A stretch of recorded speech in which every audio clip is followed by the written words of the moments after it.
अस्सलामु अलैकुम अज़ीज़ तलबा, कैसे हैं आप? उम्मीद करता हूँ बिल्कुल खैरियत से होंगे।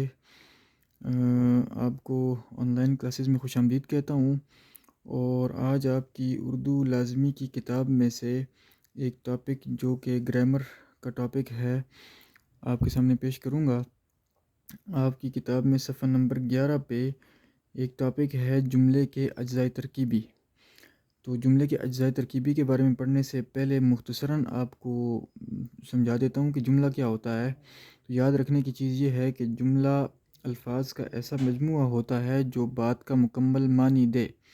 अगर मुकम्मल मानी ना दे तो वो मुरक्कब नाक़िस होता है। जैसा कि मैं कहूँ कि कोने में, तो कोने में अगर मैंने कहा, इससे बात पूरी समझ में नहीं आ रही, आप मज़ीद मुंतज़िर होंगे कि कोई बात कही जाए। लेकिन जब मैंने कहा कि कोने में कुर्सी रखी है, तो ये बात पूरी हो जाएगी, आप मज़ीद किसी बात के मुंतज़िर नहीं रहेंगे। हाँ, अगर आप मज़ीद कोई सवाल करेंगे तो बात कोई और उसके बदले में आपको कही जाएगी, तो एक और जुमला कहा जाएगा, उस जुमले में कोई कमी नहीं होगी। तो जुमला ऐसा अल्फाज का मजमूआ होता है जो बात का मुकम्मल मानी दे। अब आता हूँ असल टॉपिक की तरफ।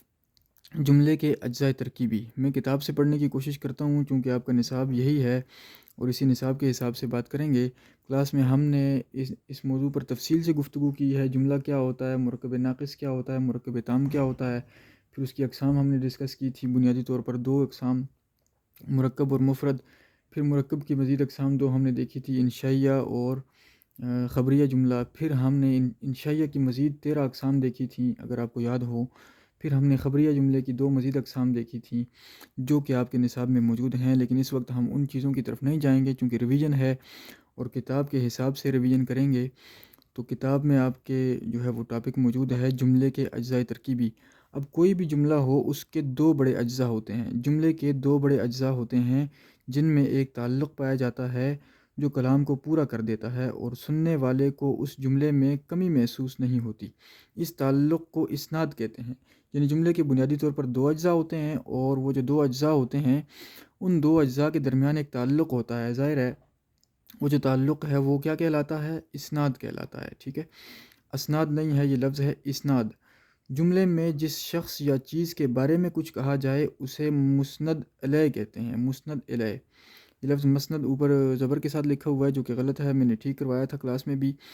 मुस्नद इलैह कहते हैं। अंग्रेज़ी में इसे हम सब्जेक्ट कहते हैं, और जो कुछ कहा जाए उसे मुस्नद कहते हैं, यानी कि प्रेडिकेट। अंग्रेज़ी में जिसे प्रेडिकेट कहा जाता है। ठीक है, फिर दोबारा जो है वो मैं बता देता हूँ आपको कि जुमले में जब भी बात हो रही होती है तो किसी चीज़ के बारे में होगी या किसी शख्स के बारे में होगी।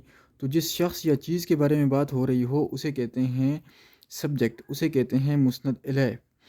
और जो बात कही जा रही हो उसे कहते हैं मुस्नद, यानी कि प्रेडिकेट। ठीक है, अब ज़रा मिसालें देख लेते हैं। लिखा है कि फ़वाद नेक है। बात किसकी हो रही है? फ़वाद की हो रही है। क्या बात हो रही है? कि वो नेक है। तो ये जो हिस्सा है फ़वाद, इस हिस्से को हम क्या कहेंगे? इस हिस्से को हम कहेंगे सब्जेक्ट। अंग्रेज़ी में सब्जेक्ट कहेंगे, जबकि उर्दू में कहेंगे मुस्नद इलैह। ये जो मुस्नद इलैह हमने पढ़ा।